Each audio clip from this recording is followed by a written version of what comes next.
It's a Cut to the Chase Sports Podcast. We're talking Ohio State Spring Game Preview 2023. Let's get it. ATL Jacob.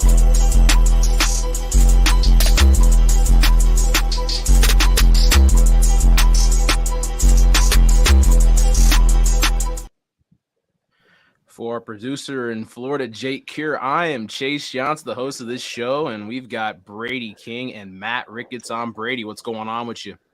I'm doing good, man. I just, it's a great day outside. I'm very excited for this Saturday. Going to be another great day outside. I'm going to the game. Chase, I believe. I'm not sure what he's got going on that day, but should be a fun week ahead. And Yes, Matt, having some technical difficulties with his computer, so that's I'll give him that. I am having some technical difficulties, but I'm still here. That's all that matters. So we're going to turn and burn our way through this episode like we always do. Yeah. I think we're going to have Brady and Chase over to my house on Saturday night to watch the spring game, as I will be working during the day Saturday, so I won't be able to catch it live. But just know Saturday night's going to be a good night. All right, yeah, I'm glad you gave everybody our weekend plans. Good job there. With that being said, give this video a like, subscribe, all that good stuff. Let's get right into it, man. Spring game coming up Saturday, and that means our quarterback battle going on. But Devin Brown, the other quarterback in this battle, has been ruled out for the spring game. What's the effect on this, Brady? Tell me stuff, man. What's up with this? Yeah, so honestly, it's probably not too big of a deal for him in terms of the battle, but it could be in terms of the fans' perspective on the battle, because if Kyle McCord plays really good, then they'll rule out Devin Brown out of the competition. The fans will completely. If Kyle McCord sucks, everyone will want Devin Brown to be the starter if Kyle McCord doesn't play well. So it's going to be like one of those situations. And I'll be honest, I'm disappointed by it. I was excited to watch him spin the football around. But the thing that matters is the coaches have. It's just a little disappointing, I feel like, for the fans is more of this impact. But I think he should be good by the summer for sure. Per se, there's more pressure on Kyle McCord, or is this more of an opportunity for him? I think it's an opportunity. I think it's an opportunity to win the fan base over. If he goes out there and slings the ball around the field and, plays a good spring game, like I think he had a really good spring game last year, but if he can have another good spring game and doesn't miss much, doesn't throw picks, if he just gets the ball to open receivers, I feel like the fans he'll gain the upper hand, maybe even by the coaches, because I do think he already has a little bit of the upper hand in this competition so far. But his counterpart on the other side of the ball, so the two teams, my guess is the other quarterback will now be Tristan Gebbia, who is a seventh-year senior transfer from Oregon State that we picked up. He has starting experience at Oregon State for a few games, like throughout the last few years. But the main reason we brought him in was just for to be our third/fourth string quarterback once Lincoln Kienholz comes in the summer. And apparently he's going to be a coach next year. So come on, coach. But he should be. Come on, coach. Oh, man. Matt, I got to ask you, though, on a scale of 1 to 10, the importance level of Devin Brown not playing in this game. I know the injuries they're talking, it's not really a crazy injury or anything like that, but just what's the importance level on a scale of 1 to 10 that he's not playing in this game? I think it's about a 1 for him not playing in this game in particular. If he would have missed the entire spring, it would have been a big deal. But he's gotten tons of development, throughout this spring. So I'm not too worried about that.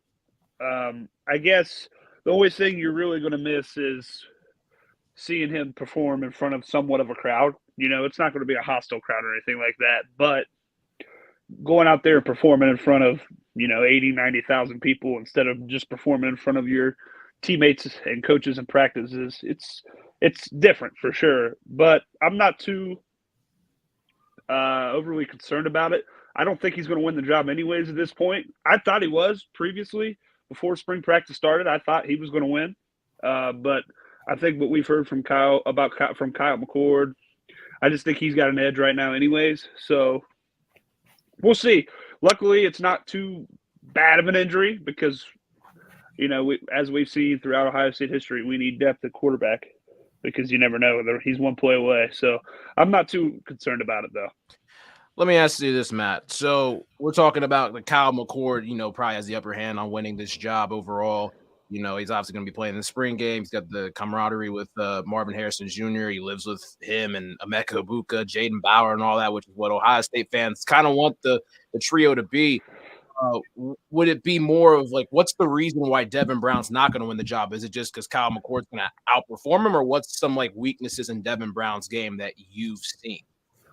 I don't think there's necessarily any weakness in Devin Brown's game. I think it's more so it's not anything that Devin hasn't done. I think it's more so what Kyle has done. Put it that, you know what I mean? And the camaraderie he has with Marvin and everybody else. I also think him having a year in the system more in the system does, play an impact. So that's kind of my takeaway from it so far. But also, like we talked about on the show before, the Kyle and Marvin, I feel like it's been not talked about much. Or just not talked about as much as it should be. The chemistry that those two have together. Yeah, exactly. I mean, it's a pretty big thing coming back from high school, and the fact that Kyle McCord was a very, very high rated quarterback in the system. Brady, was he a 4 or 5 star? I can't remember. So it really depends on the site, but when they did the 247 composite, which is when you take the 4 sites and you like average it out, he was a 5 star. Ah, okay. But I actually like to use 247's regular rankings because I trust them the most. There, he was a high 4 star. And same with Devin. Him and Devin were almost identically rated out of high school from 247. On three though, which I'd actually do like the rankings the second most, but I still like 247 better. They had Devin Brown as the number 1 recruit in the nation, which was shocking to everybody. Wow. Something to bring up. Yeah, that's very interesting stuff, man. I mean, and when we're kind of changing gears into top position battles, we're not going to really be talking about this quarterback battle and all that stuff right now because this game with Devin Brown not playing. But let's look at some top position battles. Brady, what's the position battle that you're going to be looking forward to on Saturday when you're at the game? Yeah, so the first position battle that I'm actually most intrigued in, I would say, that will be at hand at this game is actually the cornerback number 2 battle. So I think it's quite obvious that Denzel Burke will be a starter coming off of being a 2-year starter, started as a freshman, proven player. I think the number 2 battle it's really a 3-man race between Davison Igbinosun, Jair Brown, and Jordan Hancock. So Jordan Hancock was my favorite of the 3 coming out of high school, but I've heard some inconsistency issues in practice. I heard Jaden Ballard beat him a couple times, but I'm interested to see. I personally think Davison Igbinosun is a very intriguing player to watch, especially on Saturday. He's longer corner, but it's going to be interesting to see that corner that battle for sure. Yeah, let's just note that Jaden Ballard is like fast as shit. So I mean, I think anybody's gonna get kind of burned by him. But why do you like Jordan Hancock out of the 3 of them the most? It's like what was something kind of sticks out to you about his game? Yeah, so what I liked about Hancock the most was interceptions, and I really like interceptions out of corners. Like obviously that's an obvious statement, but like there's corners that I'll tell you what. I like interceptions too, Brady. Right. So what I mean by this, I know what you're saying. Obviously, you want interceptions, but he's a natural at intercepting the ball. Like he's going to give up some big plays, but he's also going to get those big plays back. He's a little bit like Trayvon Diggs because that's the one guy that comes up that gives up big plays, but also intercepts the ball. But in high school, let's say that if a quarterback is throwing a hitch and he's playing off, there's a lot of the time he's taking it back to the house. And to me, he was like one of the top corners in the nation. I think he was number 3 or 4 corner. I thought he was the best out of high school. That's before he committed to Ohio State. He was a Clemson commit flipped to Ohio State last minute. I really wanted him, so I was hyped, and I really want to see this guy blossom. So I'm interested to see that, but it's going to be a good battle. And Jair Brown was actually one of my – I hope he's not watching this. He was one of my least favorite recruits I've ever watched. I thought he was going to – Wow, putting on blast. I thought he was going to suck. I watched his Under Armour All-American game. He was doing 1v1s and getting beat by 10 yards on go balls. Like, it was bad. But, he actually got in – he started a game at corner last year as a freshman after being one of the worst recruits I've ever seen and didn't even allow a catch. But it was against Wisconsin, who had Graham Mertz throwing, but still. Yeah, please tell me that guy did not do a fucking seatbelt thing. Like, he's like the actual, like he probably did. Honestly, I don't remember it, but I'm sure he did. He no hate against Jair now. He's proven me wrong a little bit from what I've seen. But I just wanted to be honest out of high school, man. Yeah, I was one of the being real and brutally honest is the real thing right there. And, like you said, Hancock, former Clemson commit, you can rub that in Clemson Addict's face if he ends up being pretty good. I'll throw it down to Matt, though. Nameless face at the bottom. Matt, who is a battle that you're looking forward to on Saturday night when we're watching the game? Well, Brady fucking took mine like he always does. So I'm just going to go ahead. I guess there's a couple. The other tackle spot on offense, I'm looking forward to seeing who they slide out there. I don't think it's going to be one until the fall. With all the guys that are going after that, Josh Fryer, guys like that are competing for that job. But the one that I will say, you kind of caught me off guard, Brady. Thanks a lot because you took mine. But the number 3 receiver on Saturday, you're hearing all this really good stuff about Jalen Ballard and everything like that. Obviously, we got guys out right now that, Mecca, Fleming, that went through all season stuff, so they're not going to be in it. But I want to see how good Ballard plays, number one. But we've got Ryan went on 97.1 today and was talking about, Noah Rogers, Bryson Rogers, how good other guys look too. So we'll see. But I'm really looking forward to how Ballard performs in front of a bunch of people. You know what I mean? Mm-hmm. It's something we haven't seen a lot of yet. So, like I said, Brady took mine. I was really looking forward to Hancock and Jair Brown, who I think are going to be fighting for that job. But just there's another couple. Igwinosin as well. Right, yeah. Yep. I just wanted to admit, I figured you probably just forgot to mention him. Yeah, yep. Yeah, I mean that's the thing when I kind of go who's first and who's second and all that stuff. And Matt, you're good. Second if that's Matt down below. I can't even tell if that's him. But talking about the receiver, it's my ghost. It is apparently. Oh shoot. But yeah, looking at the receivers and all that, talk about Jaden Ballard. Is Julian Fleming playing in this game or no? He is not. He got a small procedure because he's got an injury history. I think he just chose to have that. He really never is playing during the spring for some reason. Yeah. Okay. He's a pussy. He's a real pussy. Last year I started to like him. Last year I started to like him a lot more than now he's back. I would second that. Yeah. I would second that. But honestly though, the guy that's a sleeper for this wide receiver 3, based off of what we've been hearing, is Carnell Tate. I was about to mention him. Yes. Keep going. Yeah. So Carnell, in practice, when the media has been there and when they haven't, the players are raving about him. Brian Hartline's raving about him, and Hartline doesn't rave just to rave. He'll be honest. He has called his young receivers out before if they're not stepping up to the plate. And when they've had open viewing periods for the media and they record it, so I've watched it, the 11-on-11 reps. This dude has been the best receiver in spring ball, at least the most consistent. I mean, if it's third down, he's getting a first down.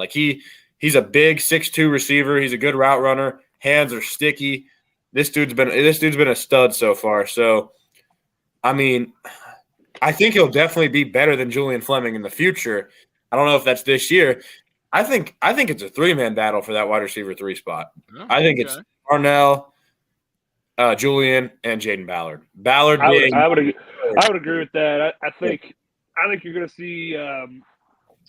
Now it's a little bit premature to throw this comparison out there, but I think you're going to see a lot of Carnell Tate playing a lot like how Garrett played as a freshman. I think he's going to get a lot of playing time.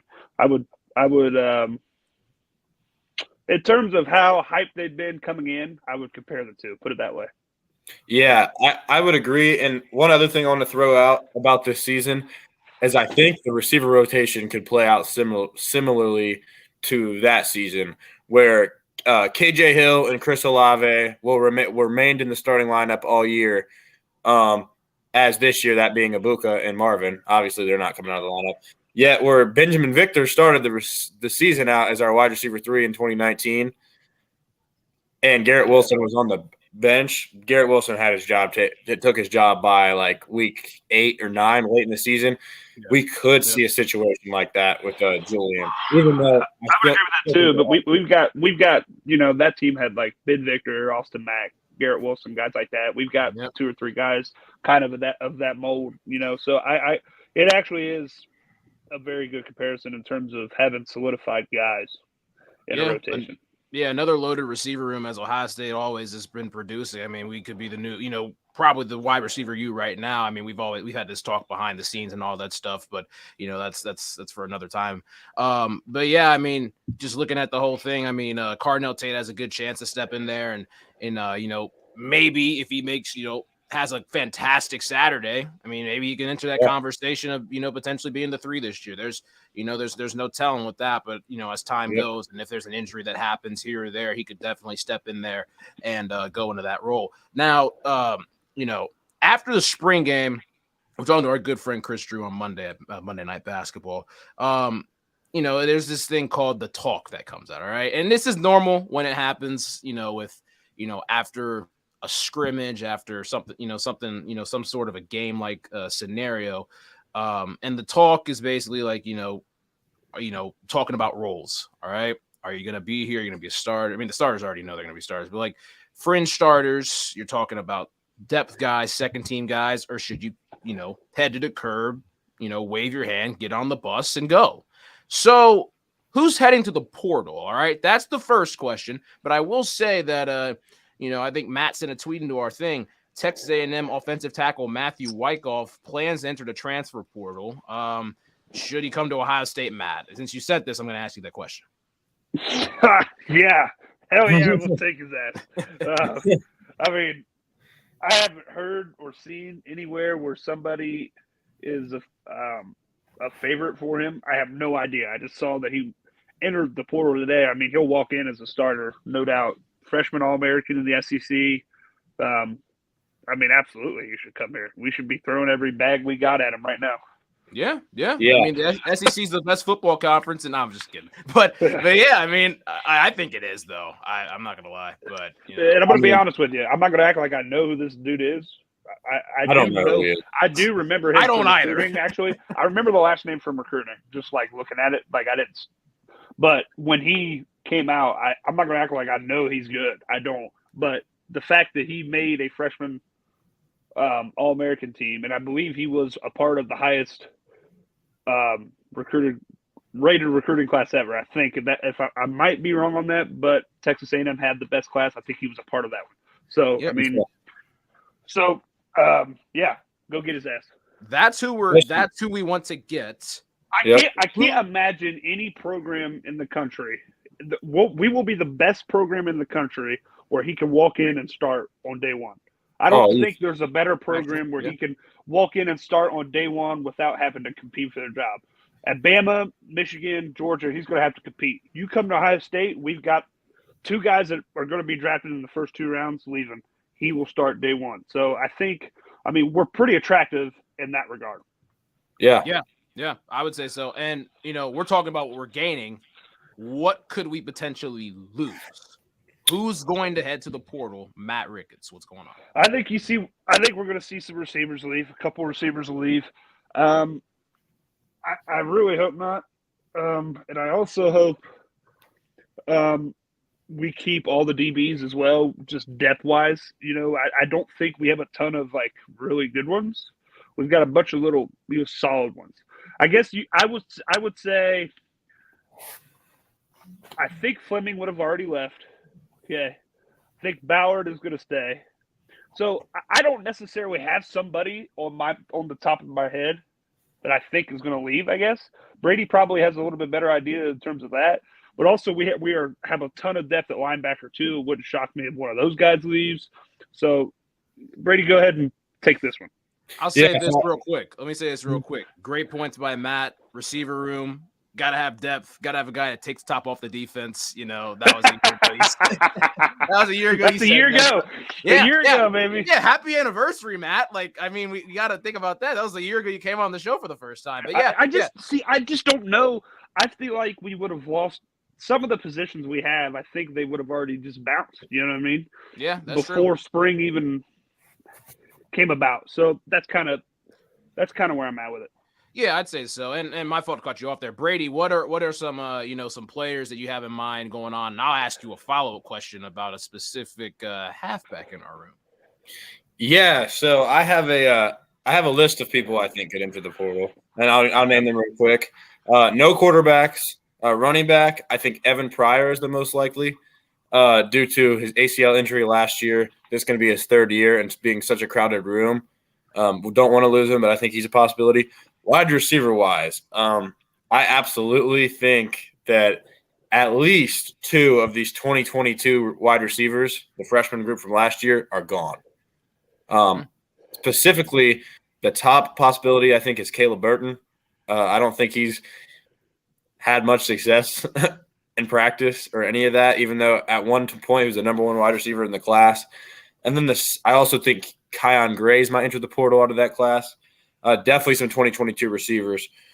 Tight end, I think G. Scott is the highest possibility, just based off this being his fourth year coming up and never really get it. It's going to come down to if he can get that wide receiver 2 spot or tight end 2. O-line, not much since it's such – everyone wants the starting job. I don't think there's really much possibility other than Ben Chrisman going into his third year. Really hasn't seen the field at all.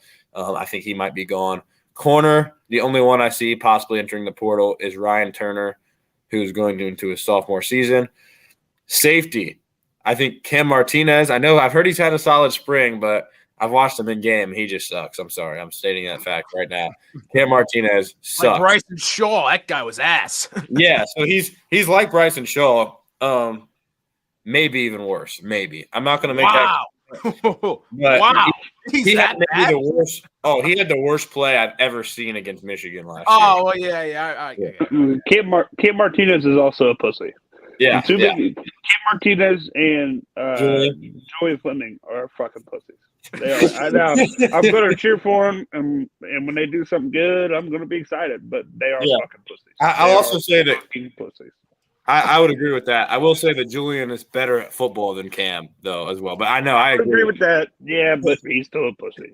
He is. And then the other safety I have is Kai Stokes. I hope not, but going into sophomore year, I think he could play at a lot of places. We have a deep safety room this year, so if he can't crack at least a 2 deep, he might be gone.